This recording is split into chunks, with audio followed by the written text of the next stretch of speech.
Welcome, and thank you for joining us for today's Dealer On webinar. Everything you're doing wrong with your brand. My name is Eliana Raggio, and I'll be your moderator today. And today's webinar is being presented by Dealer On.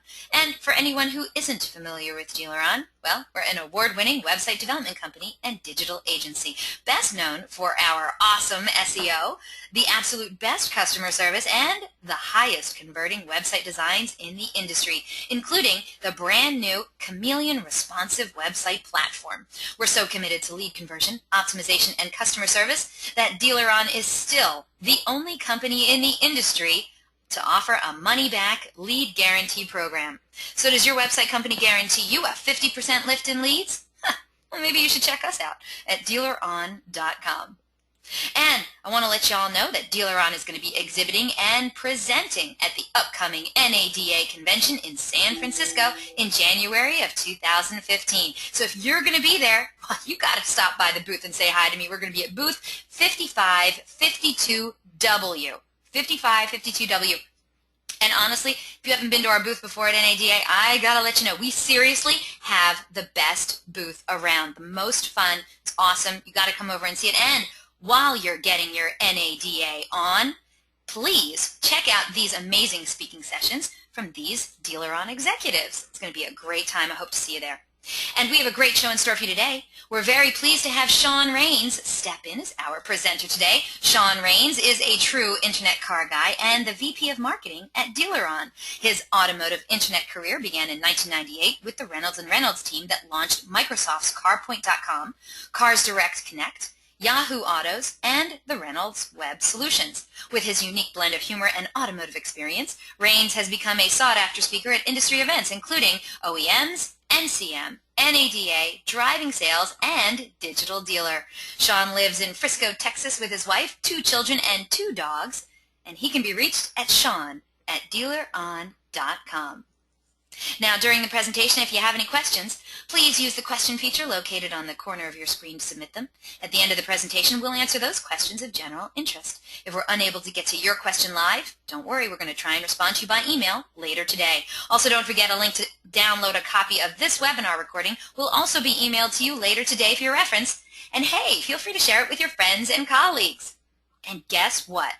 Dealer On is giving away some fantastic prizes today on the webinar. First, 2 of you lucky webinar attendees are going to win a Hot Wheels gift pack. It's a perfect gift for your littlest dealership customers.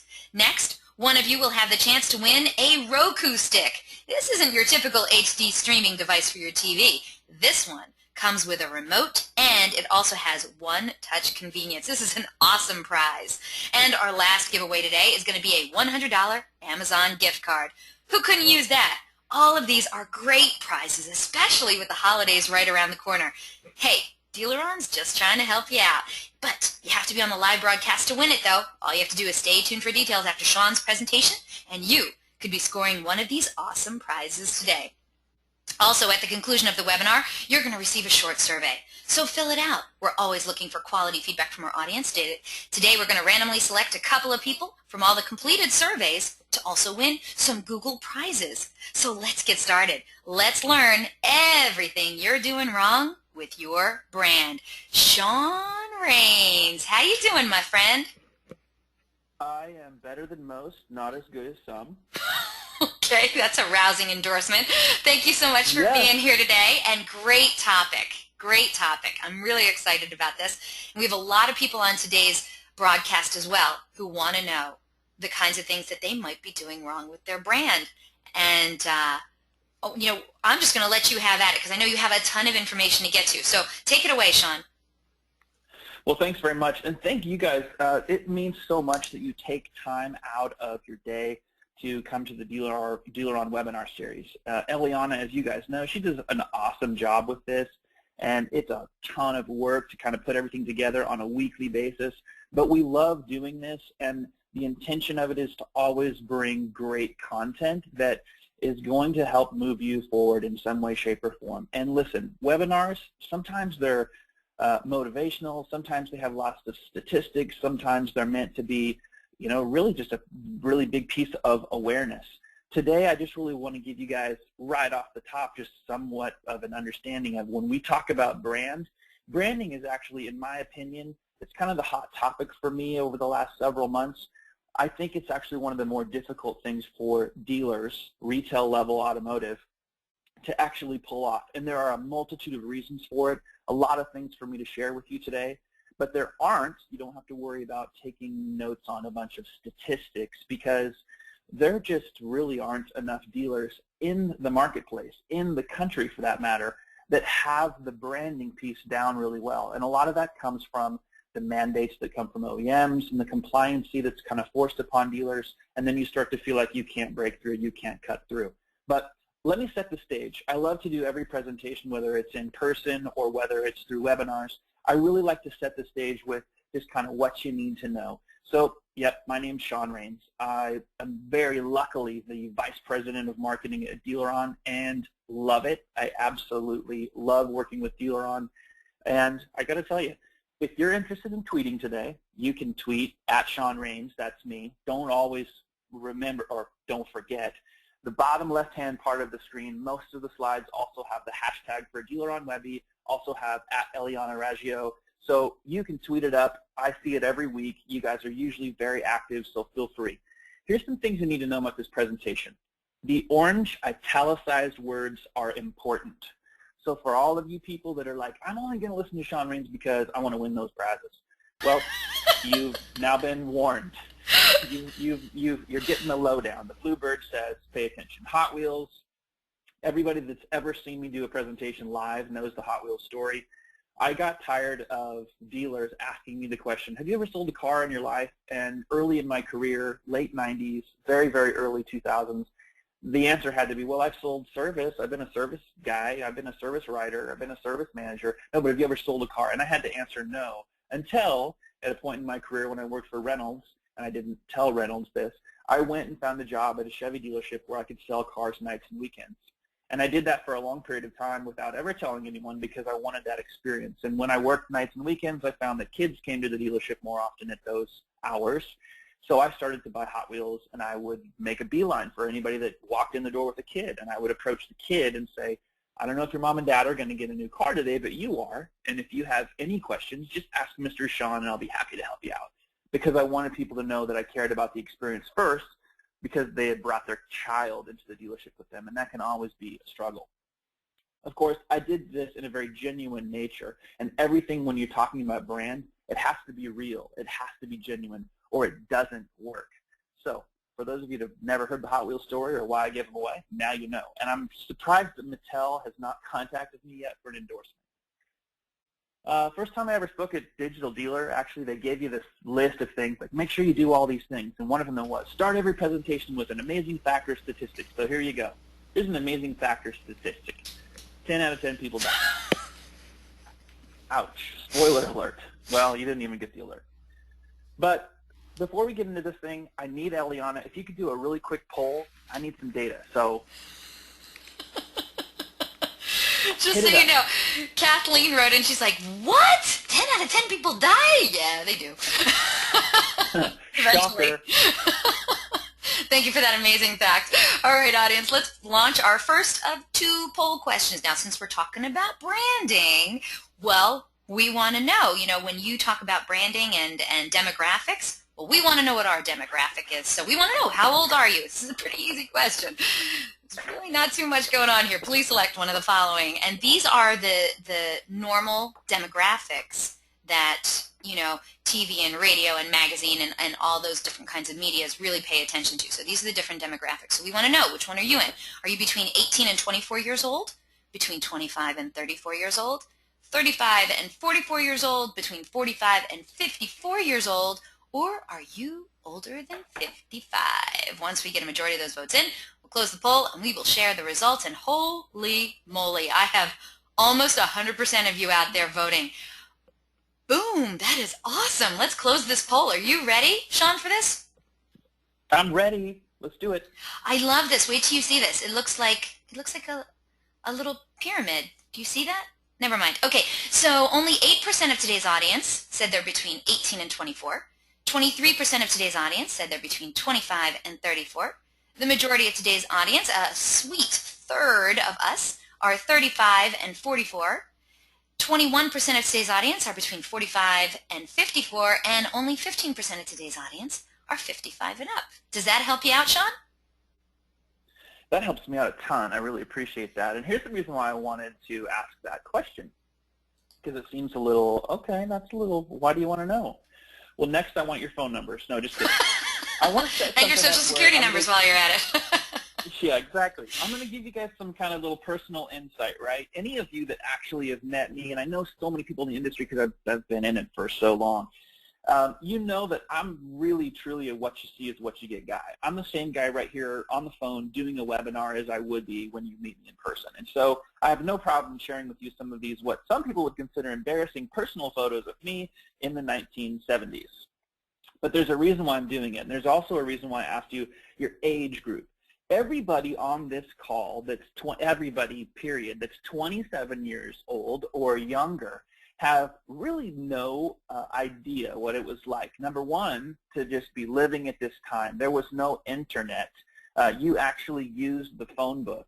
Could you imagine trying to actually go make a copy of some document? Yeah, have fun with that. How about just the pictures that we're looking at? Do you know how many of those pictures sat inside of a camera on a roll of film? Some of you youngsters are like, what's a roll of film?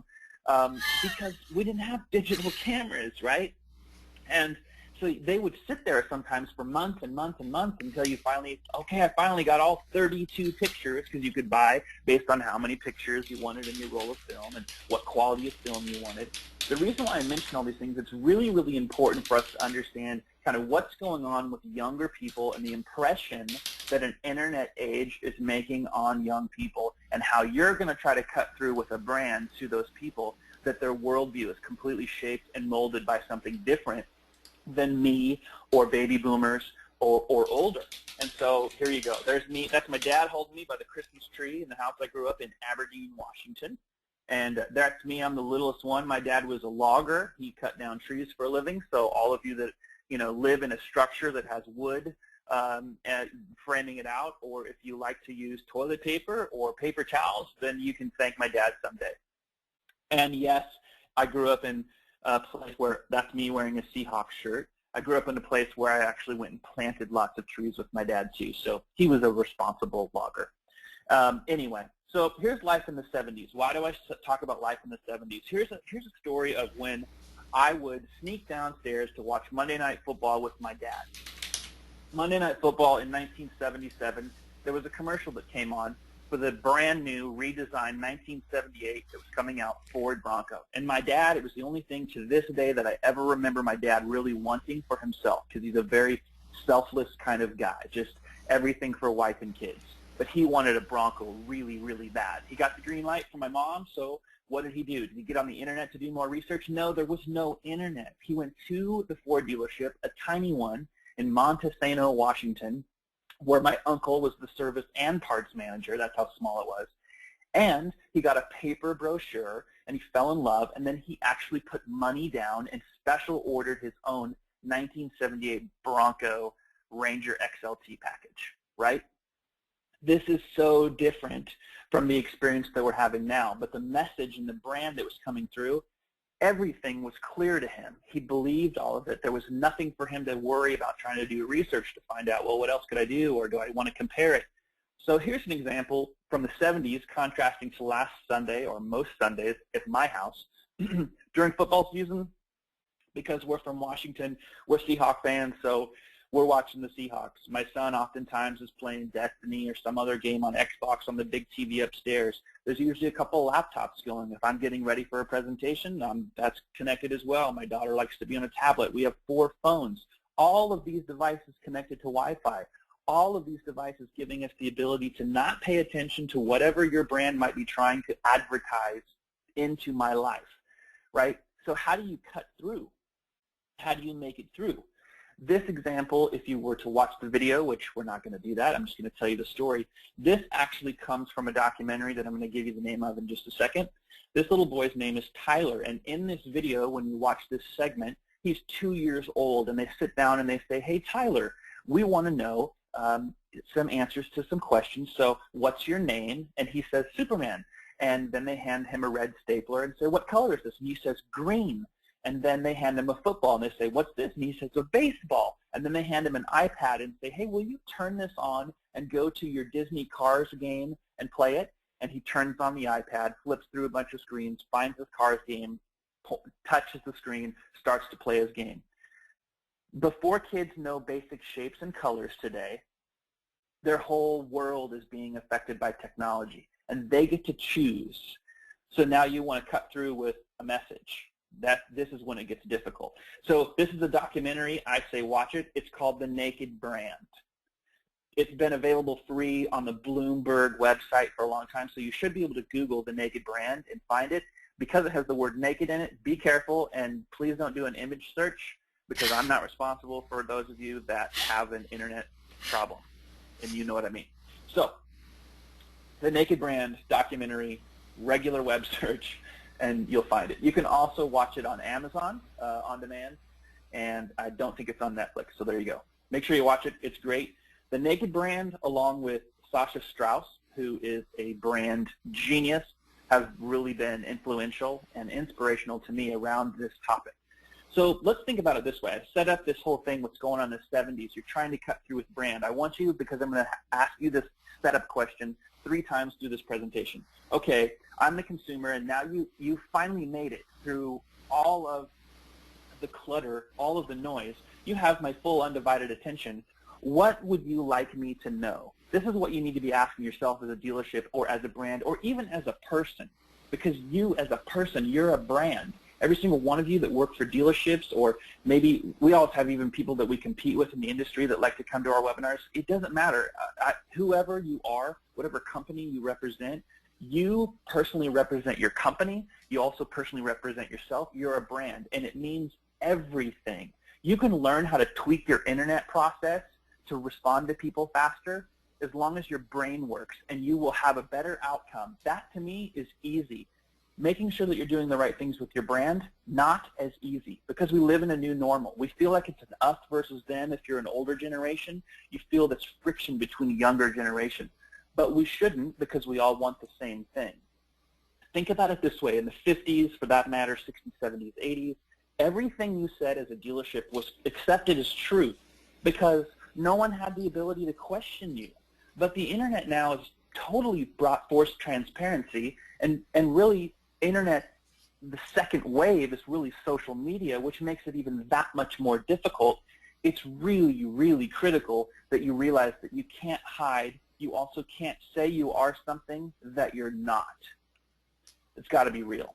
So let me go into a little bit more of this epidemic around younger people that we have to realize, because if we can't get through to them, well, then what are we doing ultimately? If we only want to sell cars today to people in older generations that we're still able to find a way to connect with, then you might as well say, well, I'm going to stop selling cars in 6 months or a year. Happy birthday. My son just turned, actually my son and daughter both just had birthdays. My son just turned 16, and on his 16th birthday, which was just a few weeks ago, I had asked him in a setup, like, hey, if you had a choice between the brand new iPhone or like an old 2005 or 6 Honda Civic, which would you want? Like you could only have one. He wanted the iPhone 6. Why is that? Because fewer teens feel the freedom about driving. What we're doing to impress them through our brand, it's different, and it's affecting how many kids, once they're legal age to drive a car, are actually getting their driver's license.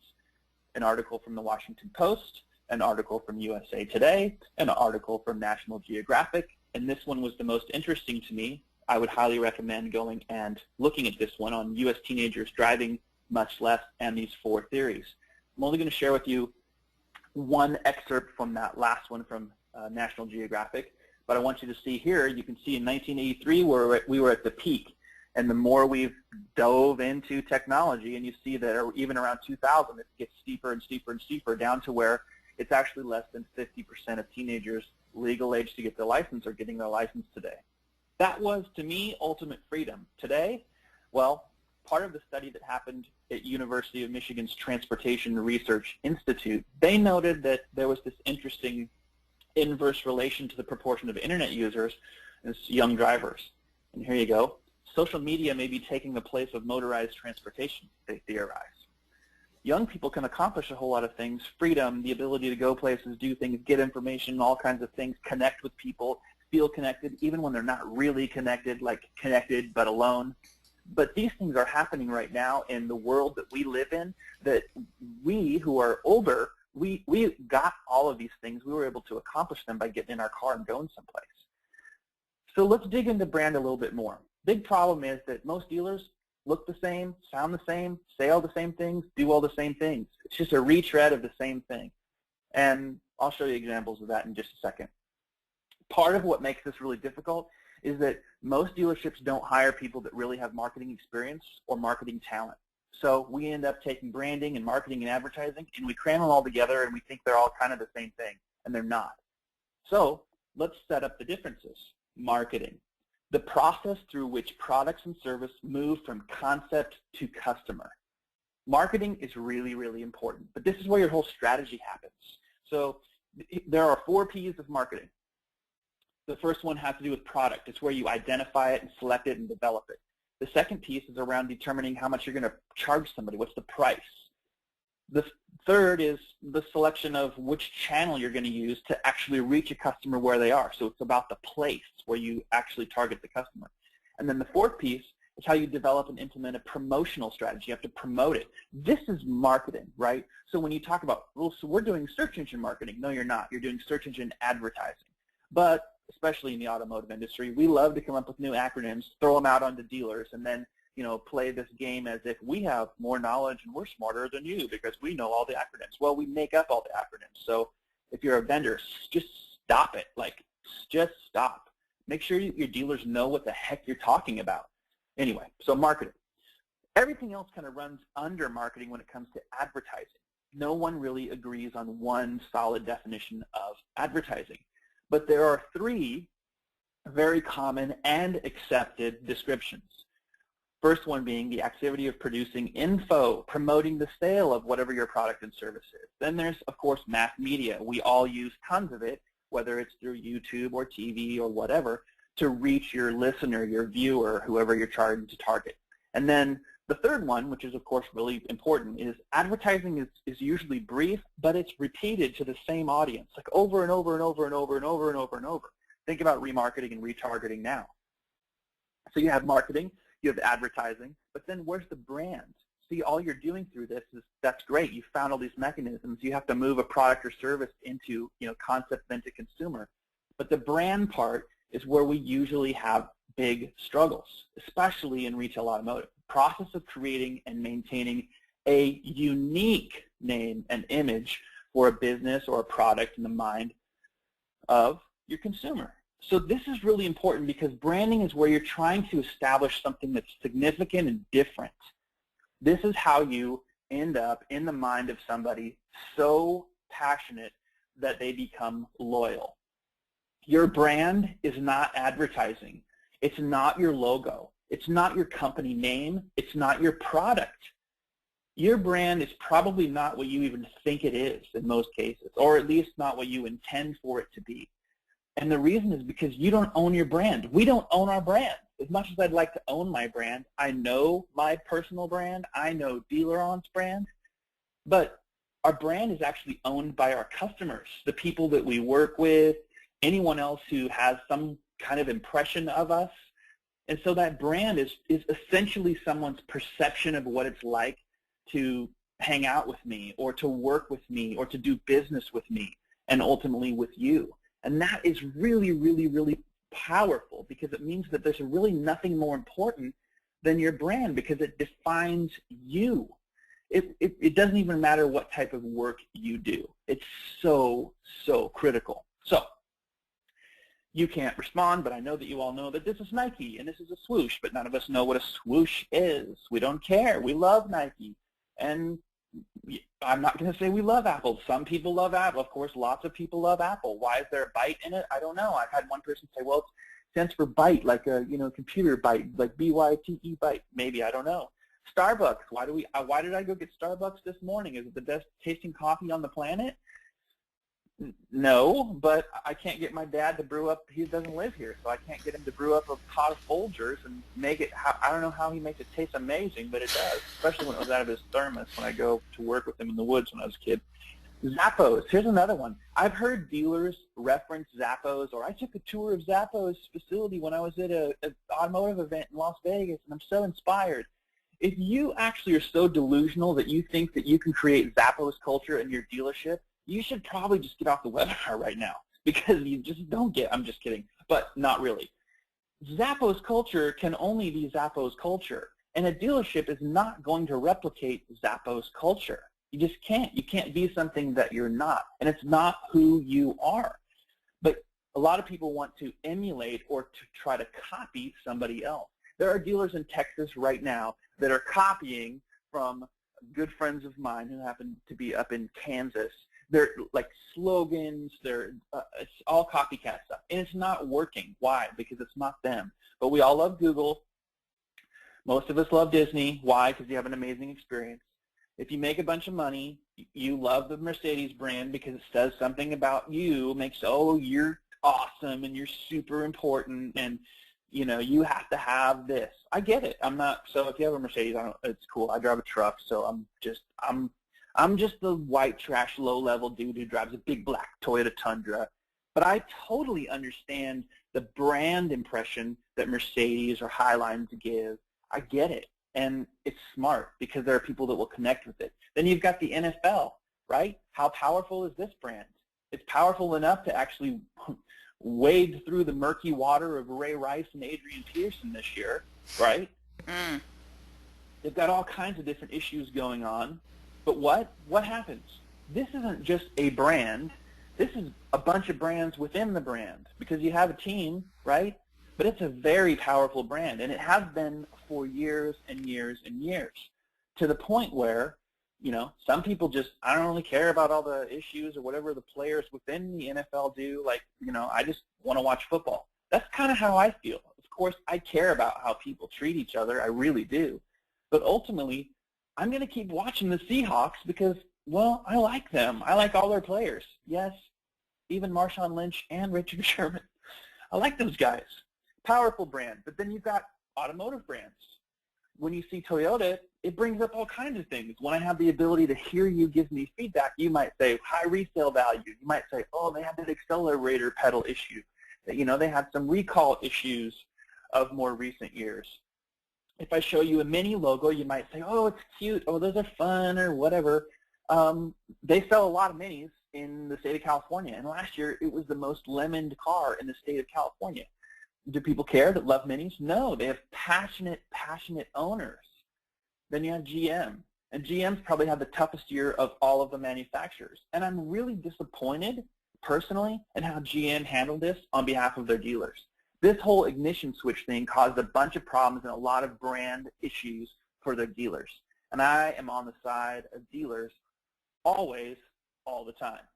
What happened? Well, you had, of course, all kinds of articles that come out, this one in Automotive News. I'm not going to dwell on this a whole lot. I only want to make the point that GM handled this terribly on behalf of its dealers. Saturday Night Live did a skit making fun of Mary Barra going before, you know, the Senate hearing to be questioned about it because it was like, really? Like, we're the new GM and transparent. Totally unfair to any of you guys that are GM dealers, any GM dealers for that matter. They have to kind of fight through that, and you're trying to cut through with the brand image, and at the very top, they're not handling it right. This really bothered me, and it should bother anybody that is trying to cut through with their brand. I share with you from this article where there were lifelong customers, bought their daughter a Cobalt. It was super smart for GM to put the Cobalt on the road because they were targeting a younger buyer, and it was a really nice-looking car, very, very low price entry to get somebody in. So why not make sure, right, that you do the right things? But then when they had the ignition switch recall, you had things happen like, okay, well, your keychain's too heavy, you know, local dealerships blaming, hey, well, you've got this little eagle on your thing, and you've got a lanyard and a little booty thing, you need to take that off. So this girl, whose parents bought her a brand new Cobalt, she did all that, but her car still had the same problem until they finally gave her a different car that did install. But they lost her as a customer. So there's a connection to all this young people talk that I'm kind of giving you guys a setup with. When we're talking about brand impression and how we're advertising and all these mechanisms, the brand impression here, they lost somebody who her parents were loyal to GM for years and years and years and bought her a brand new GM vehicle for her 16th birthday. She had a bad experience. GM doesn't handle it very well, and she's lost. Now, several years later, she's a 25-year-old dental student in college. She's like, it's too late now, right? You won't get her. Why? Because we handled it wrong from a brand perspective. You can't hide anymore. If you thought you could, the internet killed that in the mid-90s when it said, hello world, I'm the consumer-friendly internet. If you thought that you could, because lots of people try to hide still on the internet up until even recently, but if you thought you could, that even now social media makes it that much worse. You can't hide. You have to be who you are, so you have to figure that out, and that has everything to do with your brand. That's right, I love GM dealers, so don't think I'm just trying to beat up on GM dealers, because I'm not. I feel terrible for GM dealers, very disappointed with GM and how it handled this. And by the way, for all of you guys who are like, oh, I'm a Ford dealer. Listen, every single automotive manufacturer has had its share of PR nightmares or things that should have been handled differently. This one just happens to be a fresh example. So, oh, here's a great tweet. Oh, luckily for you guys, this webinar is the only one that actually lasts for 2 days straight. So hopefully you guys brought a sleeping bag and a lunch and a dinner and you're calling your friends over. Okay, I'm just kidding. But I hope you're enjoying it so far. Let's stop right here and get another poll question as we roll on to the second part. Okay, here we go. Audience, your last poll question of the day is on the screen now, and I'll read it for you, but we would love for you to get involved with them. All right, so the question is, be honest. Rate your dealership's brand differentiation. Please select one of the following answers. Do you believe your brand differentiation is excellent? You are brand differentiator wizards. Are you above average? We do a great job, but we could do better. Are you middle of the road? You admit you could definitely use some help. Do you think your brand differentiation is done very poorly? Poorly, very poorly. We need serious branding advice. Or is it the last option? Yeah, we suck. That's why I'm on this webinar. Now, just so you know, interestingly enough, we're asking this question now. And once Shaun gets through explaining what true brand differentiation is, I would be really curious to see if you guys still think you're as good as you are, because once I heard Shaun's explanation of brand differentiation, I think I would have failed this one as well. So, but you know what? We're going to find out. We're going to find out what you think is going on at your dealership, all right? So, Shaun, I have a lot of people who've already voted. Are you ready for me to close this poll and share the results? Absolutely. All right. All right, let's go. Audience, thank you so much for getting involved and getting your votes in. I really appreciate you. All right, well, you know what? Not one person, not one, said that they were excellent, that they're brand differentiator wizards. But 29% of today's audience said that they believe they're above average and that they do a great job at brand differentiation.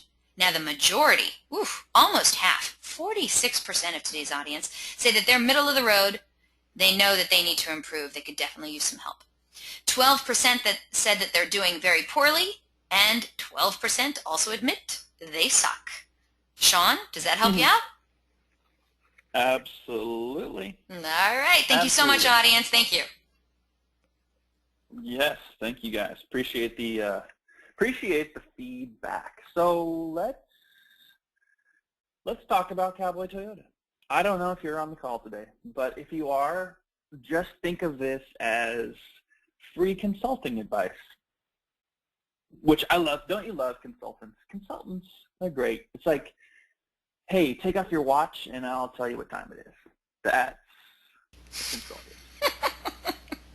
But that's a totally separate webinar. I'll do that one in 2015.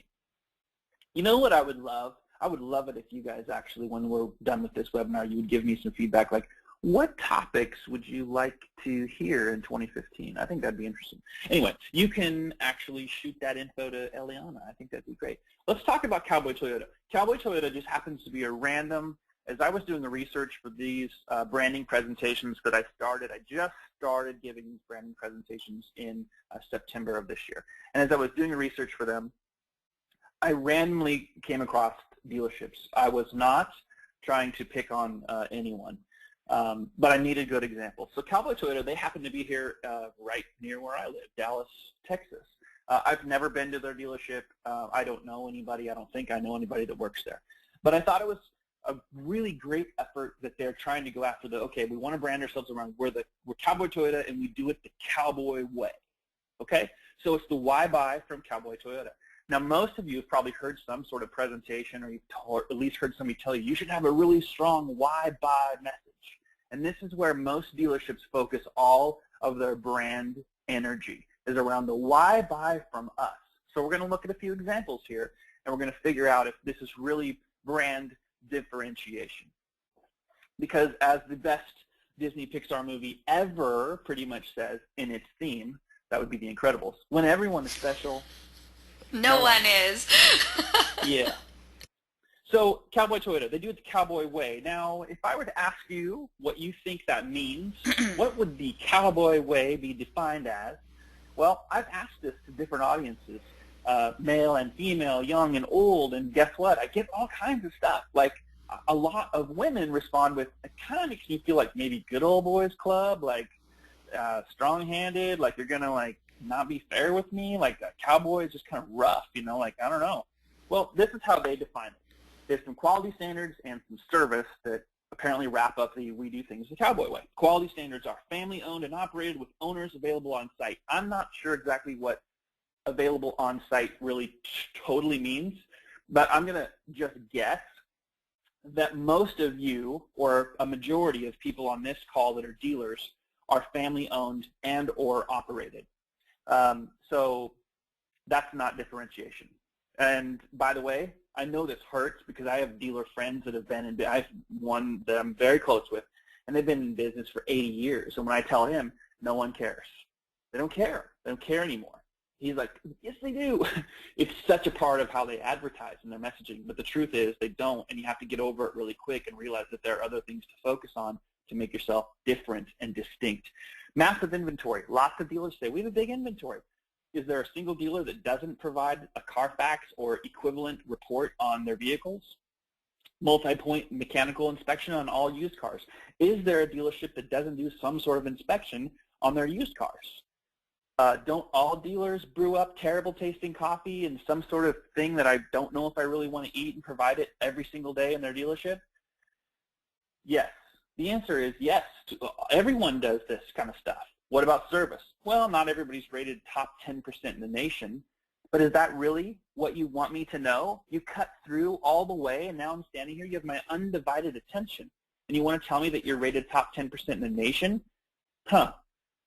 Maybe you should try being rated top 10% in the nation for making an impression on me of like, man, I felt really comfortable because of how you handled my approach to your dealership through an email or through a phone call, or your processes were so great. I love it. Maybe that's different. But let's keep going. On-site body shop with master certified technicians. This isn't exclusive to body shops. There's lots of dealerships that talk about, hey, we have master certified technicians. We have ASE certified technicians. Does any dealership hire people that have never seen a toolbox to come in and fix cars for their customers? No. A VIP program of some variation. Lots of dealers have that. Pickup and delivery service. Lots of dealers have that. Complimentary loaner vehicles. Lots of dealers have that. Complimentary car wash and vacuum after service. Again, if this is the Cowboy way, then the Cowboy way is exactly the same. Everyone is the Cowboy way. Everyone. Not brand differentiation. Yeah, maybe it hurts to hear that, but it's true. So, this particular slide I've changed because somebody said, hey, you're putting up a website of somebody that DealerOn competes with. And I said, you know what, fair, I'm not going to do that. So this is actually exactly what it looks like, though. No, I'm just kidding. It's not. It's really? a nice it's just website, like that. But just like that, audience. Just kidding. Shaun Raines has a sense of humor. You can tweet that all day long. No, to be quite honest with you, yes, it was a competitor site, not a responsive site, but I'm a nice guy, and DealerOn actually is a nice company, and we just don't play the game stuff. And so somebody kind of felt like, you know what, it shouldn't be there, and I'm like, you know what, no problem. So this example, though, I can still give you the context for what I wanted to help you understand from a branding perspective and why it kind of jumped out at me. On this particular Honda dealer website, there's a quote that says, delivering 65 years of automotive excellence. Okay, well, this is, you know, it is an advertising, but it's an opportunity for them to kind of get through with what's their brand all about. Who are they? What defines them? And automotive excellence for a long period of time apparently is something that defines them. 65 years is a long period of time. However, for me, being an internet kind of geeky car guy, I want to find out if that's true. So I go to Google and I find the reviews. And, well, a 3.1 for all of you dealers on this call, you know that we don't need to look at the individual reviews that give us that aggregate to know that there's some ugliness in there. Not good.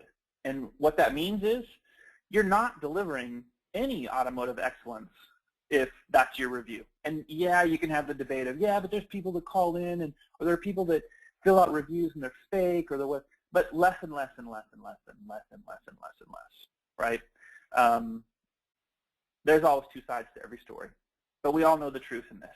If your Google rating is like that, and you're actually doing anything to improve your reputation, well, it certainly shouldn't be a 3.1. And that really jumped out at me, because you can't say you're something that you're not. You can't say that you're delivering 65 years of automotive excellence when the reviews about you say that you're delivering 65 years of automotive crap. It's just not, it's not honest, and people will see right through it. Now I'm being fair because this is actually a DealerOn customer, but I've blacked out their name because I don't want anybody to get upset. You know, love these guys. You know, love dealers, period. I don't even care if you do business with other people. We're all about dealers. You know, it's my livelihood. So don't want anybody to be offended. Here's another why buy from us, though. And you won't be able to see this very well because it's really, you know, small font, but I just want to walk you through a few things. How many hours they're open, right? This is why you should buy from them. Okay, probably not. Second, we have the most competitive tire prices out there. We'll beat anyone's tire prices. Okay, so you cut through the message, you have my attention, and you want to tell me that you have the most competitive tire prices? Or how about this one? Our beautiful new state-of-the-art facility will make you feel at home as we take care of your automotive needs. I know that some of you have had to invest millions in your building and your structure, and you have a great, beautiful place to do business, and I appreciate that, and I think it's great, but don't kid yourself that anyone feels like they're having the same experience of being at home on the couch, wife just brought you a beer because she's the best ever as you're watching a football game, and that's what it feels like to be in your dealership. That is just absolutely never going to happen. No one ever goes to a dealership thinking they're going to feel like they're at home, right? The first time a dealership actually makes somebody feel exactly like they're at home, I will already be dead and gone from the planet, okay? So let's just be honest. We're a car dealership. We don't need to try to brand ourselves as we're just like being at your home. Free local shuttle service, not brand differentiation. On-site collision center, convenient, not brand differentiation. I love this when we get to the fast, upfront pricing, or no haggle pricing as part of our brand and why buy from us. Really competitive pricing, as opposed to what?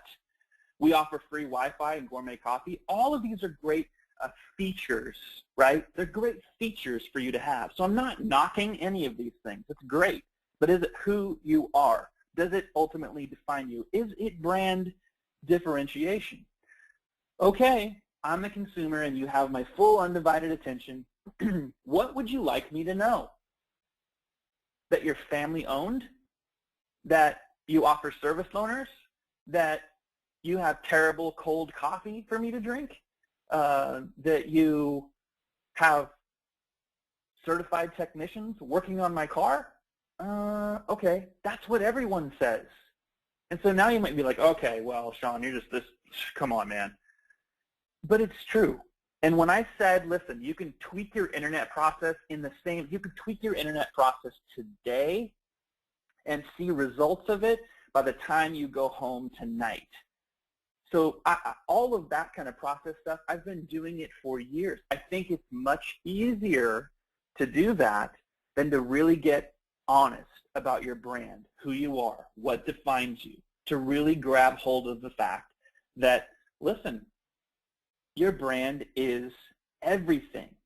So brand differentiation is not family-owned. It's not been in business for 500 years. It's not largest fill-in-the-blank dealership in the whole wide freaking world. It's not great customer service or huge inventory or you've got an experienced sales staff, as if you're just going to bring in people and say, hey, you don't know what you're doing? Go ahead, start talking to our customers.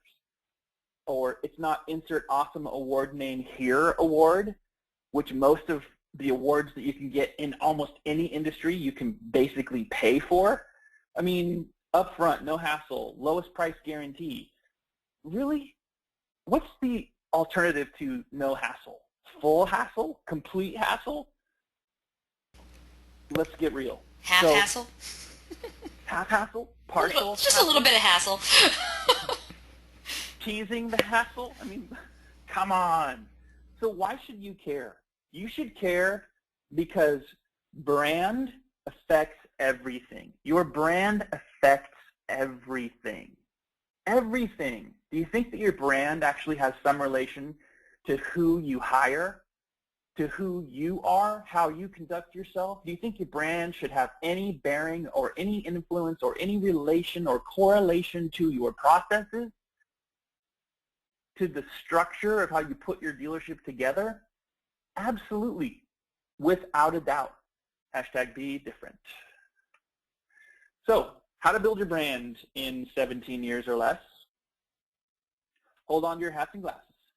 So most people are like, well, how do I find my brand? Your brand is found in between these two things, a common topic or theme and the belief system that supports that topic or theme. In the middle of it, kapow! There is where your brand is. Now, it's super easy for me to say that to you. It is super difficult for you to get to the point where you can actually not just identify it, but then to implement the change towards being who you are. Because once you know who you are as a brand and you fully believe in that, then that is how you execute. That is how you live. That's how you do business from there on out. And guess what? The reason why I say this is more difficult than tweaking something in your internet process or deciding that, hey, we're going to handle our leads differently, or hey, we're going to choose a different source, or hey, we're going to put a new process into our CRM, is because this, when you get to the reality of it, means that you realize that there are people that are not capable of being part of your brand. Let me give you some examples of what the new brand rules, the new rules that a company has to have in place. Number one, you can assume nothing about your consumers or your competitors. You literally should have a war room where you have pictures, screenshots, whatever it takes of everything that your competitors are doing all the time, and you remind yourself so that you never do or say or act like any of them. Secondly, you have to empathize. You have to, whether you like it or not, you have to sit around in the drum circle singing Kumbaya and understand how your customers feel. Yes, all you macho dudes that are like, I'm not touchy-feely like you, Shaun. Okay, get over it, because even the most macho, tough dudes in the world absolutely feel it when someone doesn't understand how they feel, doesn't care how they feel. Any human on the planet, right, that can just have interaction with people, when somebody is completely with no regard to how you feel about something, it affects you. So the new rules mean you have to be able to empathize. If you can't, or people on your team can't, they don't belong on the team. You'll never get to brand under new rules if you can't. Number three, advocate. You have to actually go and find the people that will advocate for you. You have to actually try really hard. You have to be memorable. You have to be different. You have to be distinct for that to happen.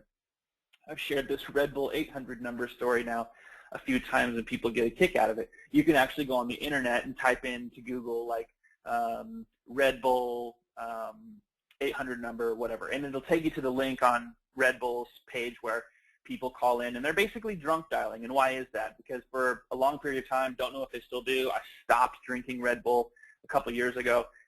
I don't need it. So they used to have their 800 number on the can, on the beverage.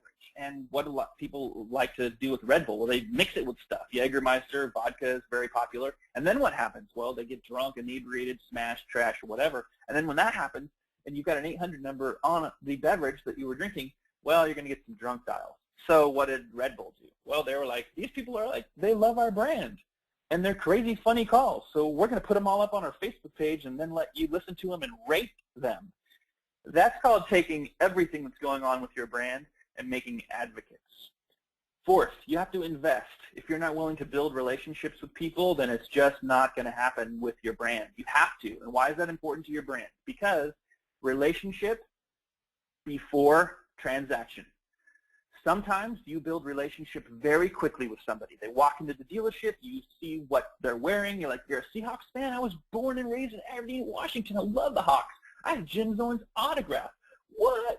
Oh, yeah. Hey, by the way, what can I help you with at the dealership? Well, now that I know you're a Seahawks fan and you have Jim Zorn's autograph, I am now more comfortable in talking to you, Mr. Shaun. So cool. And you gave my kid a Hot Wheel before you even talked to me about the Seahawks, right? So you're building this relationship, right? You're investing, and it has to be honest, authentic, and real. It can't be fake. It can't be fake. So then you get to 5, which is curate. What does this mean? Well, think about somebody who sets up a curator of a museum. They put up all the right stuff for the audience that's coming in. So everything that's on the wall was completely tuned in to what you wanted those people to experience. Ford doesn't have just one Twitter account. They have one for Mustang and trucks and you name it, right? So very important to remember that you think about that component. Teach. Inform your audience. Make them feel special. Think about Tesla. And I'm not talking about the highly underrated rock band of the 80s and 90s, although that Tesla is amazing, by the way. If you've never, ever listened to them, I highly recommend checking out some Tesla. But I also have to tell you, don't be afraid of learning lessons from Tesla, the car maker, because they're doing a whole lot of things that consumers love. Even if you can't afford one, maybe soon you'll be able to afford one. But you have to realize that Tesla's doing some pretty awesome things. Why? Because a lot of what they do is they teach their audience. They make them feel really special by educating them. We give people a gold star when they can do a decent walk around, right? They follow the steps out of the manual, or the guy who is best at doing the walk around, popping the hood, hey, here's the features, blah, blah, blah, airbags, you know, DVD player, blah, blah, blah, navigation. Oh, great. But go and contrast that with what it's like to actually get the walk-around delivery experience of the Tesla car. Now, does it have the same features? No. But does it have cool features? Yes, it does. So make people teach your audience that way. They'll feel special. And then number 7 is the most important. Oh, look, it's orange. It's italicized. Care. You can only prove that you care with action. That's it. There's no other way to do it, and it takes your time, right? So if you want to get to a good brand, you're going to have to take time, and you're going to have to prove that you care, because all of the other 6 rules don't mean a darn thing if you really don't care. So you can listen to a webinar, you can go to all this stuff, you can try to accumulate all the knowledge that you want to, but if you don't really care, if you're just trying to, I got to find another way to kind of cut through and get to my thing, it won't work if you don't care. So let's talk about Subaru of Wichita. Subaru of Wichita, small dealership, started actually as a Suzuki dealership. This is their topic or theme and the belief system that supports it. So let's see this in real action. 3 guiding principles, the golden rule of success and their goal. Also accompanied with the belief system, which is their expected behaviors. They have put together something that defines not only their brand, but their culture. And if you go there and experience anything that happens in their Subaru dealership or any of their used car, super car guys locations, you'll find that this is what's dictating everything about their brand, of who they are and how they act and how they treat people, right? How their dealership is set up, the things they decide, the creature comforts that they provide, all of that kind of thing. This is what goes on there. So they don't have to tell people we're family owned and operated, right? So what does this look like? Well, first of all, they have always had a standalone separate website.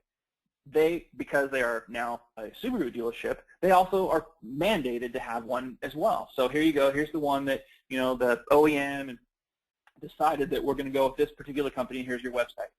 which they use. It's not like they ignore it, they use, but they've always wanted to have their different kind of approach. Is this the best looking website that you've ever seen in your life? No, but it's different. It's all about them. And they switch it up all the time. In fact, they're getting ready to switch it up again. This particular website is one where they can really be themselves. They can put all these things out there. It's been very important to them. And they have had this ridehomehappy.com URL for a long time. It's been a big part of their advertising. It's tied to who they are as a brand.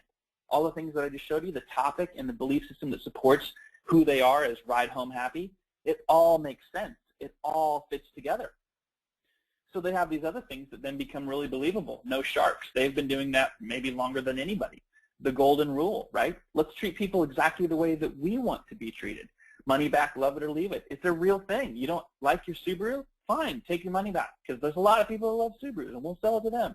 A deal that's for real, guaranteed. Or we'll ship your Subaru anywhere in the continental USA. They have all these real things that come out of the fact that they figured out who their brand is, what their brand is, what defines them. Second example is Auburn Volkswagen. And so when we had Breast Cancer Awareness Month in October, Matthew Welch, who's the general manager at Auburn Volkswagen, their little slogan is, I don't know if you can see it up there, making lives better one VW at a time. And they mean it. It's absolutely essential and important to them in how they run their business. They support a different nonprofit every single month. So the color scheme background of their site changes up, and they are promoting off of their homepage exactly what they're doing in the community. And it's a big deal for them. What I want you to do is, after this, I want you to go to the Auburn Volkswagen website. It's Auburn, Washington State, by the way, just south of Seattle, and auburnvw.com, I think. When you go there, I want you to watch the video, because Matthew Welch is right here on the homepage of the who we are. It looks like this on the homepage. And I want you to play that video and watch that video. Don't do it now. Do it after the webinar. But make a note to yourself to go watch it, because it's a very genuine dude telling you this is exactly why we do business the way we do it. We want to love the people in our community. We want to have an impact here. That's what we're trying to do. We want to bless people with how we do business as a Volkswagen dealer. And guess what? They do. So when somebody comes to their dealership to buy a car or to have their car serviced, it's not just one of the masses. It's just that person. They want them to feel special. Plus, they want that person to know that when you do business with us, this is what we're doing in the community, and because you come and do business with us, it enables us to go out and love the community and take care of the community and do the right things in the community. And guess what? It's not just checking the box that you sponsor the Little League team. It's their people involved, getting involved with the community. It's real to them. They figured it out, and everybody there is on board, right? This type of understanding and getting to the point where we know how to be brand different and who we are as a brand, this actually helps you develop this related component known as culture, which we all try to find out what's the mysterious, how do we get a good culture? A lot of it comes from this. And what ends up happening is you develop this great brand, and then all of a sudden this side benefit you get from it is, wow, it's developing this culture about it. It also helps weed out people that don't belong. And that's a separate webinar in and of itself. I'll get to that next year. So what did you learn? What did you learn? Oh, I'm going to tell you what you learned. 10 out of 10 people die. So whatever you're trying to do to not die, it is not going to work. And I don't like that, but it's absolutely the truth. So maybe the takeaway there is, man, live today, live right now, like it may be the only and last day you get. Care about people, love people. There's a tie-in to my comedy and my humor. Man, we're not guaranteed even the next second. I wasn't even guaranteed that I'd make it to this webinar, and here I am. So guess what? Be kind to people. Make people laugh. Make people smile, right? Bring everything you have. There's no sense in waiting, right, to save your best for last. Bring your A game all the time. No one wants your B or your C game. Bring your A game, right? Because you just never know when you're making an impression on somebody that's going to mean everything to them and you totally took it for granted. Okay, so you learned the new normal. We talked about the difference between marketing, advertising, and branding, really important. What brand differentiation is not, extensive bullet points there. Why you should care, right? Because your brand is everything and it's attached and connected to everything. Your brand is found in the middle of these two things, a topic and a belief system that supports it. We talked about the 7 new rules, and for some of you, you learned nothing at all, except for, well, Shaun Raines may be my favorite webinar presenter of all time. Why did we not get 5,000 seats? We tried.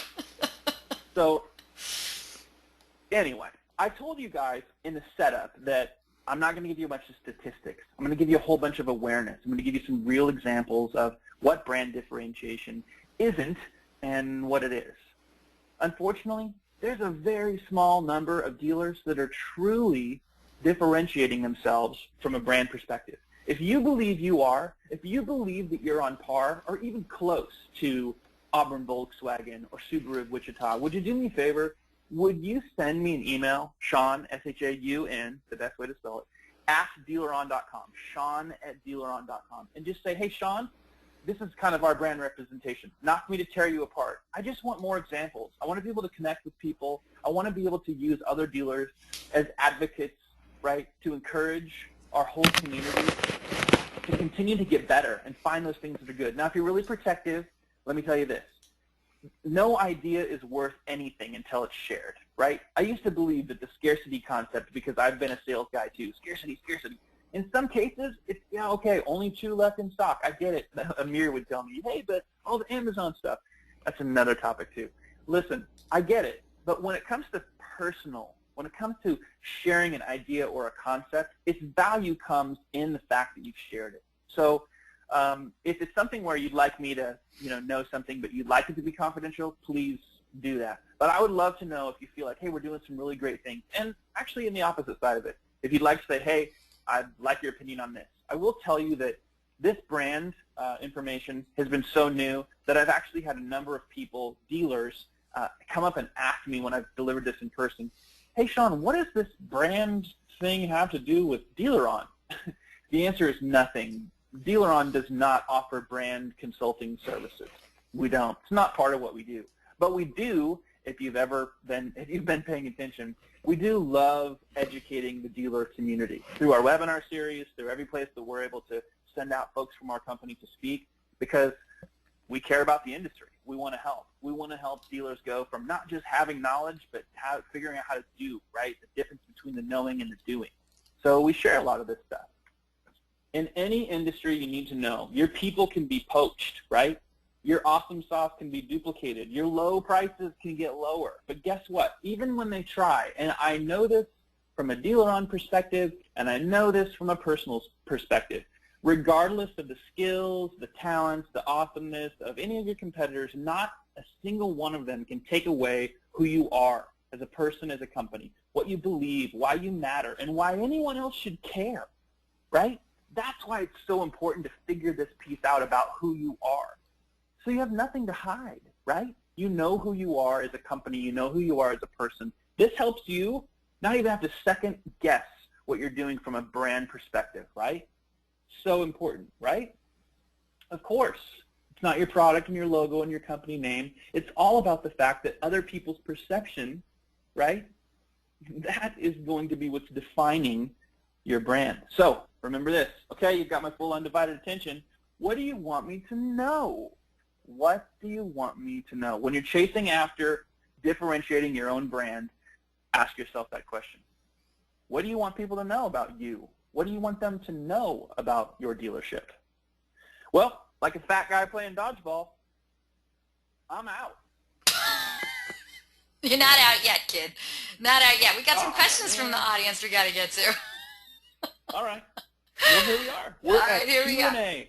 Thank you so much, Shaun. That was extremely enlightening and very entertaining. And audience, if you have questions for Shaun Raines about your brand or otherwise, please send them on in. We're going to get to those questions in just a moment. Oh, there he is. Where is he? There he is.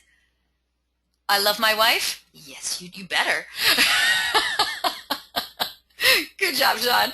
All right, go to the next slide because I got to tell the audience it's that time. Audience, if you missed it at the beginning of the webinar, well, I announced that Dealeron is giving away some really fantastic prizes today on the webinar. First, we're going to give away to 2 of you lucky webinar attendees a Hot Wheels gift pack. And as you heard Shaun's story about the Hot Wheels earlier, it's the perfect perfect gift for your littlest dealership customer. So it's going to be awesome for you. Next, one of you is going to win a Roku stick. Now, I never heard of this before, but now that I did a little bit of research, I really want one of these. It's not your typical HD streaming device for your TV. This one comes with a remote. It also has one-touch convenience, which, hey, who couldn't use that? Awesome prize, awesome prize. And our last giveaway is going to be a $100 Amazon gift card. Oh, I really want that. It's perfect for the holidays. All these gifts are. So, hey, Shaun's just trying to help you came up with some really great prizes. All you have to do is answer a simple question about the presentation you just saw. So everyone, get to your keyboards, get ready, get those fingers nice and nimble. First one to write in the correct response is going to be walking away with a cool prize today. Good luck, everyone. Of course, vendors, we love you. You know we do, but you got to sit this one out. These prizes are only for dealership personnel. Okay, here we go. First question. Good luck, everyone. And this is for one of the Hot Wheels gift packs, by the way, all right? So here's your first question. And by the way, yes, the questions get tougher as we go on.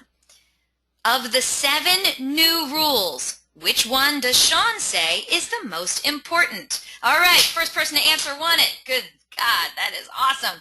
Nicole Johnson, she was the first person to write in the correct answer, which was care. Nicole Johnson, you are a winner today, my friend. That is Congratulations.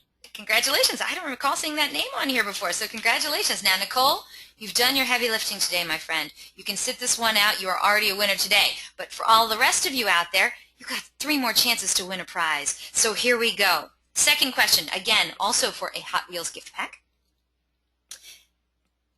And this is a 2-part answer, by the way. I'm giving you the heads up. Branding aims to establish a blank and blank presence in the market that attracts and retains loyal customers. Branding aims to establish a blank and blank presence in the market that attracts and retains loyal customers. Oh, we have a winner. Who is this? Oh, Karis McKee Kaiser. You are hot, Karis, man. You always are a winner. Karis McKee Kaiser is the first person who wrote in the correct response of branding aims to establish a significant and differentiated presence in the market that attracts and retains loyal customers. Congratulations, Karis. By the way, Karis and Nicole, please send on in your mailing addresses so we have those. I know, Karis, I should have yours memorized by now, but I don't. I apologize. And Nicole, let me know what dealership you're from too, my friend, all right? All right, Karis and Nicole, you can sit this one out. This next question is for you guys to win a Roku stick. So good luck, everyone. It's a really cool prize. Here we go. This, again, is a 2-part answer. Your brand will be found between a blank and a blank that supports it. Oh! Who is that? Man, Ron Siegel, you even capitalized it. Ron Siegel, you are a winner today, my friend. That is correct. A topic and a belief system. Your brand will be found between a topic and a belief system that supports it. Ron Siegel. Oh, he even wrote right on. All right, Ronnie, write on in and let me know what your dealership is and also what your mailing address is so that we can get that prize out to you as soon as possible. I'm writing down your name. Ooh, Ron Siegel. I'm writing Spiegel. That's not it. All right, Ron Siegel. All right. So, Nicole, Karis, and Ron, you guys are all winners already. So thank you so much for playing along. We got one more prize to give out. It's the big prize. It's a $100 gift card from Amazon. Good luck, everyone. This one's not an easy question, so I hope you guys are paying attention. What are the 4 P's of marketing involve? It's 4 P's. Oh my goodness. Man, did you guys know I was going to ask that? That is awesome. Nicole, you were supposed to sit this one out, bad girl, but that's okay because the person who got it before you is Carrie Smith. Carrie Smith, product, price, place, promotion. There you go. Product, price, place, and promotion. You are correct. Carrie Smith, very first person to answer that. Congratulations. All right. Congratulations to Nicole Johnson, Karis McKee-Kaiser, Ron Siegel, and Carrie Smith. All winners today, but you know what? Come on. We had a lot of fun, didn't we, audience? Yes, we did. So, Carrie and Nicole, please make sure you write in your mailing address. We need that to get your prizes out to you. We will do so as quickly as we can. Thank you, audience. I hope you had a fun time playing along with us today. And, of course, congratulations to all of our winners. And thank you, Shaun Raines, for your incredible generosity and those awesome prizes. That was very, very cool. All right, Shaun, are you ready to answer some questions? Sure. All right, let's move on. Oh, there we go. Nice headshot. All right, your first question comes to you from Andy. And Andy says, hey, all that stuff that you said is not differentiation? Well, what is it, and should we still be putting it on our website? Or is that kind of like a waste of time? You have any, what do you say? I mean, it is cool stuff to know that they have a big, huge facility and free coffee. And yeah. Is it something they should just come into the dealership and discover? No. I absolutely think that from a feature perspective that you want to include those things. So some of it is an absolute yes, and I think some of it is it's probably not as important as we've allowed ourselves to think that it is, maybe as important as it was, say, 10 or 20 years ago. So some of the feature-related things, I think absolutely you want to put on there. I don't think that there's anything wrong with that. I don't know if this specifically covers the question exactly as you want. And by the way, if any of the answers you're like, hey, I'd like to explore more, feel free to use my contact information and reach out to me. But yeah, I don't think it's a throwaway of all of those things that are not brand differentiation. Sometimes it might be that we really just need to think about it as, well, it's not brand differentiation. We're really talking about features that we offer our customers in terms of the experience that they're going to have. And there's a difference between that and maybe the brand of who you really are. And if you look at what Subaru of Wichita did, for example, those expected behaviors are quite a bit different than talking about, hey, we've got coffee if you come in. So hopefully that is helpful. Okay, cool. All right. Your next question comes to you from Michael. He says, so I see that Shaun shared 2 examples of how to improve your brand differentiation. We had Auburn VW and we have Subaru Wichita. Do you know of any other great examples that we might be able to see? Good question. And Michael, thanks for being on the webinar. I've actually had that question a bunch of times, and I'll give you some general examples, but 2 specifics. I'll give you an old throwback. I'm not sure which of those age categories you fall into, but I'm old enough to remember Cal Worthington's stores. And like it or not, the newer version of him as of a few years ago was Tobin Dodge in Las Vegas. Both of those dealerships knew exactly, or those stores knew exactly who they were and what they were trying to accomplish. They weren't talking so much about the family-owned stuff, although at the time you would have found some of those things listed if they would have had websites in the early days of the Worthington stores. You would have found some of those similar things. But what they were doing from a brand perspective of the Blue Genie stuff, of the, hitting the gong in the showroom when you buy a car, all those kind of things, that was absolute brand differentiation. Even if you hated it, that was brand differentiation. And there are a few dealers that are still trying, but I wasn't kidding at all when I said there are very few dealers today that, number one, I could get permission to share it in a slide deck like this and talk about it in these presentations. There are very few, and so that's why I said if you know of others that you think fit the bill, I'd love to know them. Matthew Welch at Auburn Volkswagen, Tom White Jr., and Scott Pittman up at Subaru of Wichita, they're all friends of mine and people that I talked to and actually did quite a bit of, spent a lot of time with them in kind of putting together what we wanted to cover and what I wanted to cover in this presentation. So anyway, I would say think of Cal Worthington and think of, like it or not, think of an example over in the UK, Ling's Cars. There's definitely a brand experience happening there. It makes an impression. So those are, I guess, some other examples that you might think of. Great. Thank you so much. Great question, Michael. Thank you for that. All right. We're getting a lot of comments just about you. And just in case you guys are all wondering, yes, it almost doesn't even look like the same guy that's in the picture. But he is, Shaun Raines is participating in Dealer On's No Shave November, or as we like to call it, Movember. So he has not been shaving, and so he is, he's going all wilderness man on us. So it's a little itchy, isn't it? Yes, it's the same guy. Okay.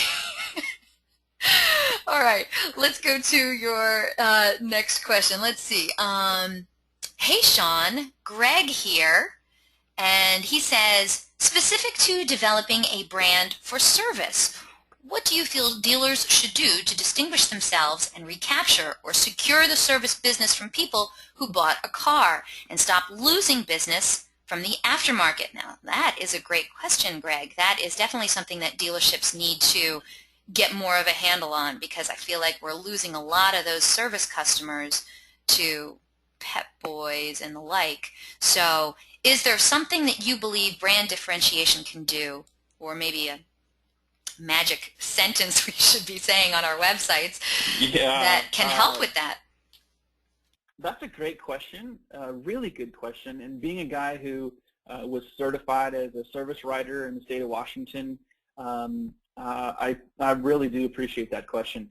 I'll tell you that the challenges of a service department trying to differentiate apart from the dealership itself, that's a huge obstacle. Brand differentiation really only becomes successful when an entire organization that's related to each other, that they're all in, all together, all down for the same thing. So I think that's really critical that everybody's on the same page. Now, how you execute in some of the things that happen specific to service, now that's a little different. And I think that for me, I think the service department needs to do some of the things, even that I advocate, like with sales, with Hot Wheels, or making that experience great. When you talk about the 7 new rules, those 7 new rules should absolutely apply to how you, if you're the service manager or your service writers, your whole team, every single one of them has to be executing according to those 7 rules. They have to empathize with how people feel when their car is, something's wrong with my car. When you do that, when you apply those 7 rules, if you will, the empathy, caring about how they feel, all of those rules. You can take the example of there's a lot of vehicles that, hey, we need to replace your water pump. And in replacing your water pump, your timing belt comes off at the same time.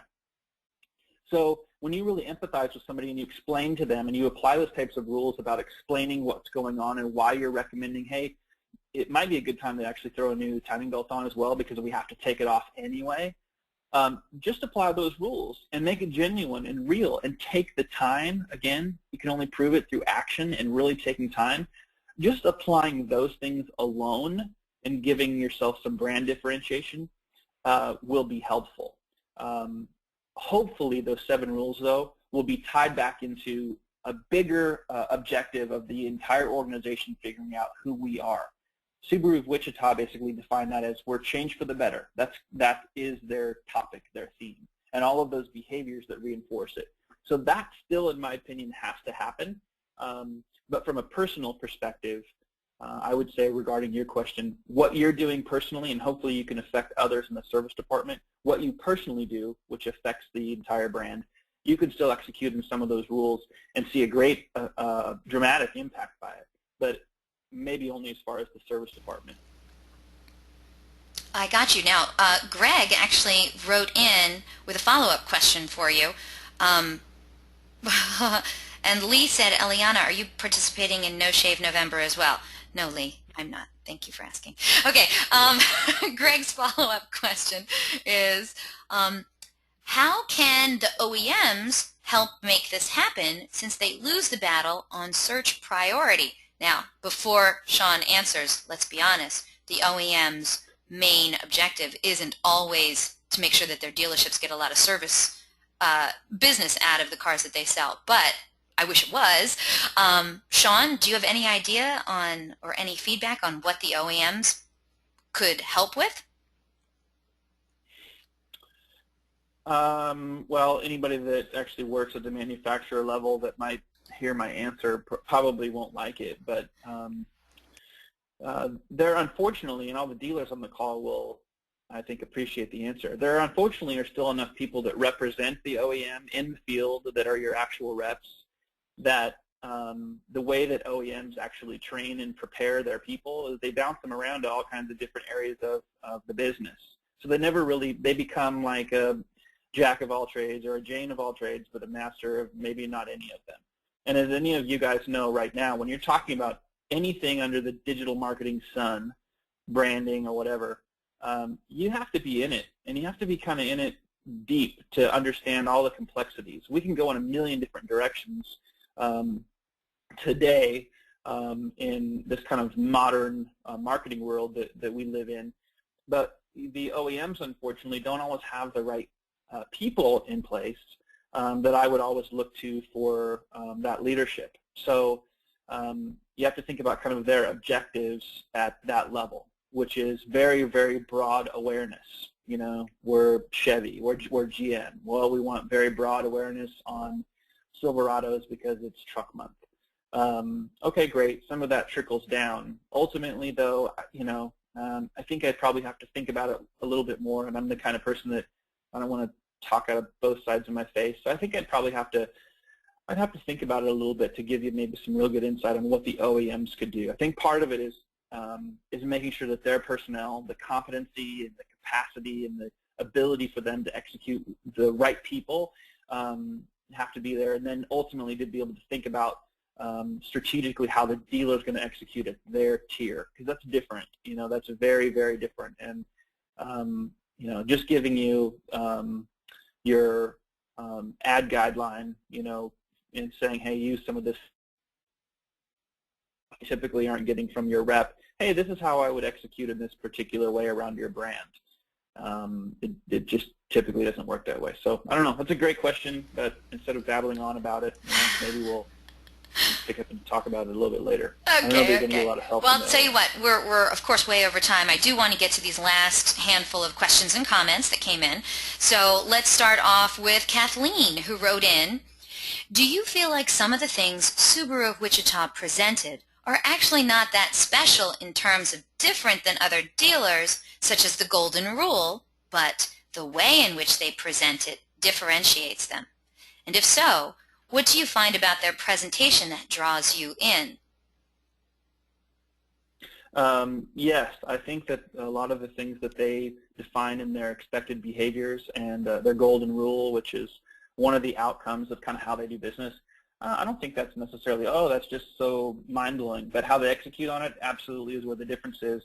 And I think the difference for them in the way they present and the way they execute is that all of their people are genuine. It's real. That whole piece that I talked about, the seventh rule, caring, only being proven by action and time spent, that ends up being kind of the ignition, if you will, for any of those things to really happen. So it doesn't have to be the most groundbreaking rule. In fact, it's a great question because it illustrates the fact that is being a golden rule dealer super groundbreaking? No. I've heard all kinds of people say, we're going to treat you just the way you like to be treated, but they're lying. They're not telling the truth, and they don't execute on that whatsoever. Well, no, we're going to treat you however we want to treat you. That's how most dealerships treat consumers. And then we try to run around and say that, oh, we're so much different than we were. We're not. So it comes down to execution, and yes, when you don't have something that's necessarily groundbreaking, the difference and the impression and how it ends up impacting them as brand differentiation is exactly defined in how they execute on what they're doing. It's real. It's not fake. So their customers feel it, and then their customers become advocates, and all those rules start to tie together. I hope that was helpful. Yeah, and great question, Kathleen. Very, very astute observation. And Michael wrote in, he said the key word Shaun just used was genuine. I'd have to agree. Kathleen also wrote in and said thank you. All right, great question. Okay, let's get to this next one. Darwin, he says, would a dealer who would offer protecting one's information and identity after the sale be a good brand differentiator?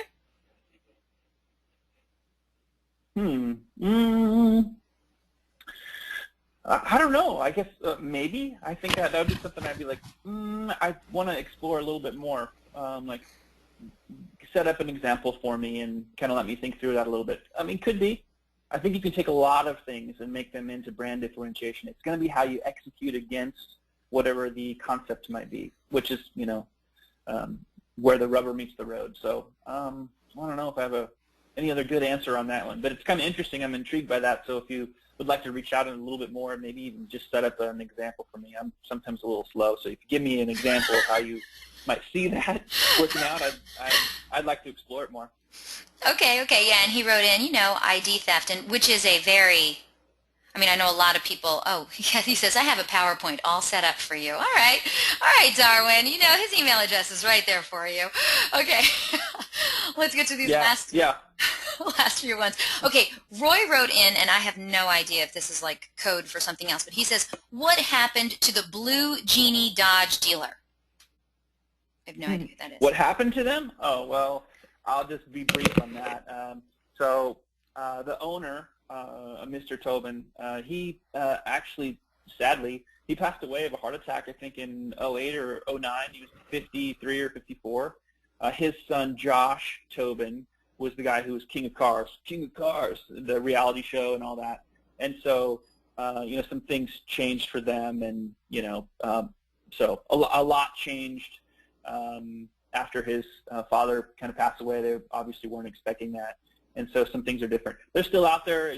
Tobin Dodge is still out there. They actually, if you go to tobindodge.com and actually look at their homepage, the section on their site where you can go, by the way, because somebody wrote about us about this recently about DealerOn, the section of a website on the homepage, there's a whole container area there where you can go and customize it. Tobin Dodge has gone in and written a bunch of content on their page and use different fonts, and it actually kind of reminded me of my old school days with websites where you just kind of go in and change something, but it ends up then looking really not like the design of the website. So anyway, it's good that they went in and put in that content, because if you don't, then your website provider is typically trying to put content in those areas as default content to help you. But anyway, that aside, Tobin Dodge, yeah, it's changed, and most of that happened when Mr. Tobin passed away a few years back. All right. You can still see content of them, by the way. You can still see all their videos, but it's older stuff now. Gotcha. All right, Roy, thank you for the question. Okay, we have just a few comments that came in before we close out this show. For instance, Carrie wants to know where he can get his Shaun Raines bobblehead. If you have anything to tell us. Sharpie wrote in. He said, oh my God, you do have a bobblehead? I thought that was just, I didn't know you had one. All right, Sharpie wrote in, I learned that Shaun Raines is so laid back and self-deprecating. He has no ego and is not quite sure of himself at all. Yeah, right. I can't even type this without laughing. Shaun is great, and what an awesome webinar. Thank you so much. Thank you so much for that. Okay, and Tim says that Shaun has another story to tell about his deep fear of horses. Shaun, you're not afraid of horses, are you? I've seen you wear a horse mask. I'm kind of deathly afraid of horses. You're not. It's true. Yeah, it's very true. Yeah. That fun fact at the top of the webinar, the fun fact says, craziest thing I've ever done, where it says, well, it involves cigarettes and horses, but I can't go into detail. There is a true story behind that, so I'm not going to tell it here, so just sorry. If you guys see me out, at some of the automotive events or we meet up, you can ask me. I'd be happy to tell you the story, but I'm not doing it here because it will be recorded and it will be out there forever. So. All right, fair enough. I just don't understand why you live in Texas if you're afraid of horses. Okay, never mind. And, of course, we've had a request from Rick that you need to close out with some karaoke, but as opposed to that, if you want to say thank you to the audience, go ahead. Yeah, of course, thanks to the audience again. This is a great community, and it's funny because our industry talks a lot about community, and you see the attempts at community in different places, but DealerOn through this webinar series, we're, I think, a couple years or more into this. This has turned into something that's really important to us, and it means a lot. But there's a lot of you guys that come every week, and so your feedback is critical. It's really important. We'll continue to do these as long as you guys continue to show up. We would we would be remiss if we didn't tell you how much we appreciate it. So thank you to everybody. I appreciate you taking time out of your day to listen to me for an hour plus. And I hope that you'll think about some of these things just from an awareness perspective and maybe where it takes you around some brand conversations that probably have to happen. Everything about this particular topic actually takes time. It isn't something where you can go and, hey, we're not responding to our leads within 15 minutes, so let's go change that. This takes a lot more time, and I understand that, and I'm happy to talk about the topic with any of you if you would choose to do so. So thank you very much. I really appreciate your time. Thank you. And Shaun, that was just a fantastic presentation. Of course, we're way past the top of the hour. Any questions that weren't answered, well, we're going to try and get to them by email later today. I also want to remind the audience that a link to download a copy of this webinar recording is going to be emailed to you in a few hours, and it's also going to be posted online within 24 hours. Just go to dealeron.com/webinars, and there you can view our upcoming webinar schedule and access any of our past webinars too. And if you thought Shaun did as great a job as I thought he did, or even if you didn't think he did a good job, well, you know what? We want to know what you did think. So we're going to send out a short survey. Please fill it out. We're always looking for your feedback because it's very important to us. Today we're going to randomly select a couple of people from all those completed surveys to also win some Google prizes. You got to fill out that survey though, okay?